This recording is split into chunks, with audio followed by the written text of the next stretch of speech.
10 సంవత్సరాలు తెలంగాణ ప్రజలందరూ బానిస బతుకుని తెంచుకొని వచ్చారు. హరీష్ అన్న, మీరు 10 సంవత్సరాల పాటు మంత్రిగా చేశారు.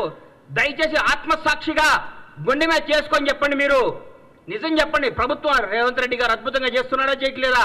పరిపాలన బాగుందా లేదా? మీరు మనస్సాక్షి మీరు క్వశ్చన్ చేసుకొని మీరు మాట్లాడండి. ప్రతిరోజు ఏదో విమర్శించాలి. ఎందుకు ఇస్తారు సార్ మీకు ఎంపీ సీట్లు? ఒక్క సీటు కూడా టీఆర్ఎస్ గెలవు, బీఆర్ఎస్ గెలవదు. ఈసారి నేను చెప్తున్నా, రాసుకోండి. ఒక్క సీటు కూడా గెలవదు. రండి, మీ ఓడిపోయిన మంత్రులు అందరూ వచ్చి, మీరందరూ వచ్చి, మీకు దమ్ముంటే అందరూ వచ్చి ఒక్కొక్క పార్లమెంట్లో పోటీ చేయండి. అందరూ రండి, ఎంతమంది గెలుస్తారు చూద్దాం. ఒక్కడు ప్రజలు కోరుకుంటున్నారు కాంగ్రెస్ ప్రభుత్వాన్ని. ఈరోజు ఢిల్లీలో ప్రతిపక్షంలో ఉన్నాం, రేపు అధికార పక్షంలోకి రాబోతున్నాం. ఢిల్లీలో కూడా మేము ఏం చేస్తారు సార్? మీరు టీఆర్ఎస్ ఎంపీలు గెలిచి ఏం చేస్తారు సార్? అక్కడ ఏం చేస్తారు సార్? ఈ 10 ఏళ్ళు ఎందుకు పోలేదు సార్? ఈ 10 ఏళ్ళు హైదరాబాద్ ఢిల్లీ ఫ్లైట్లు బంద్ అయినాయా? ఈ 10 సంవత్సరాలు హైదరాబాద్ ఢిల్లీకి ఫ్లైట్లు లేవా? ట్రాన్స్పోర్ట్ అయినా ఆగిపోయిందా? ఈ 30 రోజుల నుంచి ట్రాన్స్పోర్ట్ వచ్చిందా? మీ ముఖ్యమంత్రి గారు ఎన్నిసార్లు కలిచారు సార్? రాష్ట్రపతి వస్తే, ప్రధానమంత్రి వస్తేనే స్వాగతం పలకటానికి కూడా వెళ్ళని ముఖ్యమంత్రి గారు సార్ మీది. అది మీది. మా ముఖ్యమంత్రి గారు, మాజీ రాష్ట్రపతి గారు వస్తే పోయి పలకరించి నమస్కారం పెట్టి ఆయన సంస్కారం చాటుకున్న గొప్ప నేత రేవంత్ రెడ్డి గారు. రేవంత్ రెడ్డి గారు యువకుడు, ఉత్సాహవంతుడు, ప్రజల కోసమే, ప్రజా శ్రేయస్సు కోసమే, ప్రజల భాగవతం కోసమే, తెలంగాణ ప్రజల కోసం పోరాడుతున్న వ్యక్తి ముఖ్యమంత్రి గారు. ఆయనను పట్టుకొని ఆయన పిసిసి అధ్యక్షుడిగా ఉన్నప్పుడు ఏం చేశారు, పిసిసి అది లేనప్పుడు ఏం చేశారు? విమర్శిస్తారు సార్, విమర్శిస్తారు. ప్రజలు ఒప్పుకున్నారు. మా కార్యకర్తలందరూ మా ఇంటనే ఉన్నారన్నారు హరీష్ అన్న. 10 సంవత్సరాల ప్రతిపక్షంలో ఉన్నా కానీ కాంగ్రెస్ కార్యకర్తలందరూ కాంగ్రెస్లో ఉంటారు. ఈరోజు ఏ పార్టీ కార్యకర్తలు అధికారం ఉన్నా లేకపోయినా ఒక కార్యకర్తలు అంటూ ఉంటారు. బీజేపీ కార్యకర్తలు బీజేపీతో ఉంటారు, సిపిఎం వాళ్ళు సిపిఎంతో ఉంటారు, సిపిఐ వాళ్ళు సిపిఐతో ఉంటారు. ఏ పార్టీ కార్యకర్తలు ఆ పార్టీలో ఉంటారు. కార్యకర్తలు ఎక్కడికి పోరు. కానీ జనం మాత్రం ఈరోజు కాంగ్రెస్ పార్టీ వెనకాల ఉన్నారు. కాంగ్రెస్ పార్టీ అభివృద్ధి వైపు ఉన్నారు. కాంగ్రెస్ పార్టీ మంచి పరిపాలన కోసం ఉన్నారు. కాంగ్రెస్ పార్టీ చేస్తున్న అభివృద్ధి వైపు ఉన్నారు. దయచేసి ఇకనైనా ఆలోచించుకోండి. కొంతకాలం మీ మానసిక స్థితిని మీ తప్పులు ముందు రెక్టిఫై చేసుకోండి.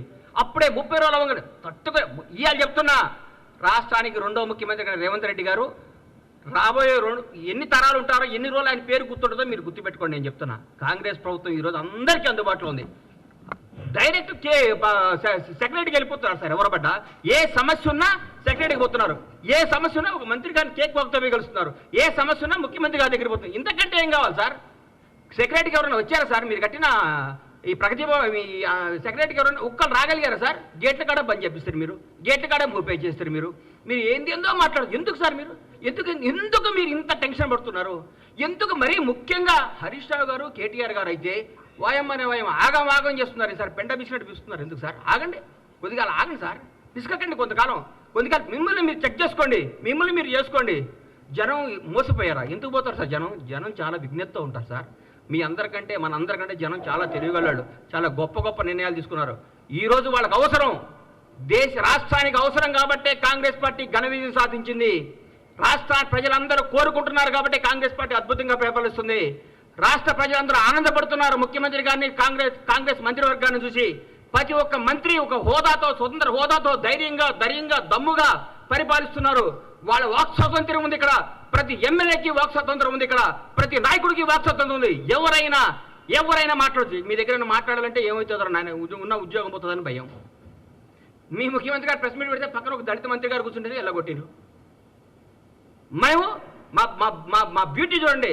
ప్రగతి భవన్ ఉన్నాయి, ముఖ్యమంత్రి నివాసాన్ని డిప్యూటీ సీఎం బట్టి విక్రమార్క గారు దళిత ఉప ముఖ్యమంత్రి గారికి ఇచ్చి, అన్నా మీరు అందులో ఉండండి అని చెప్పారు. అది మా గొప్పతనం. దయచేసి ఇప్పుడు చెప్తున్న హరీష్ రావు గారు, కొంతకాలం ఓపిక పట్టండి. 100 రోజులు కాదు, 1000 రోజులైనా మీకు రారు, 1000 రోజులైనా మీకు జరగదు. మీరు ప్రెస్ మీట్ పెట్టే అవకాశం ఉండదు. ఊరికే మీరు పెట్టాలి ప్రెస్ మీట్. ఏదో పెట్టాలి కాబట్టి పెట్టాలి. ఎందుకంటే మీకు అట్లాంటి ప్రెజర్స్ ఉన్నాయి పైన. ఏ ప్రెస్ మీట్ పెట్టు అలా తిట్టని మీకు ప్రెజర్స్ ఉన్నాయి కాబట్టి ఆ ప్రెజర్స్ని తట్టుకోలేక మీరు పెడుతున్నారని నాకు అర్థమైంది.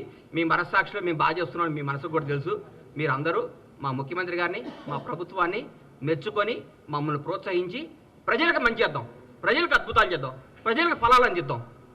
కానీ మా 6 గ్యారెంటీలు అమలవుతాయి. మా 6 గ్యారెంటీలు అందరికీ వస్తాయి. 100 రోజుల తర్వాత ముఖ్యమంత్రి గారు, మా కాంగ్రెస్ ప్రభుత్వం చెప్పినట్టు, మా రాహుల్ గాంధీ గారు చెప్పినట్టు, మా ప్రభుత్వం చెప్పిన అన్ని కార్యక్రమాలు అమలు చేస్తాం. మీలాగా అబద్ధాలు చెప్పం, మోసాలు చేయం, తప్పులు చేయం, బంధుప్రీతి లేదు, రాగద్వేషాలు లేవు, నిజాయితీ పాలన ఉంది. మీరందరూ కొద్దిగా ఓపిక పట్టాలని మనస్ఫూర్తిగా కోరుకుంటూ సెలవు తీసుకుంటున్నాను. Thank you.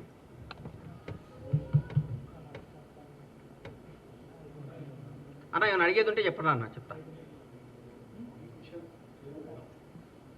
థ్యాంక్ యూ అన్న. నమస్తే.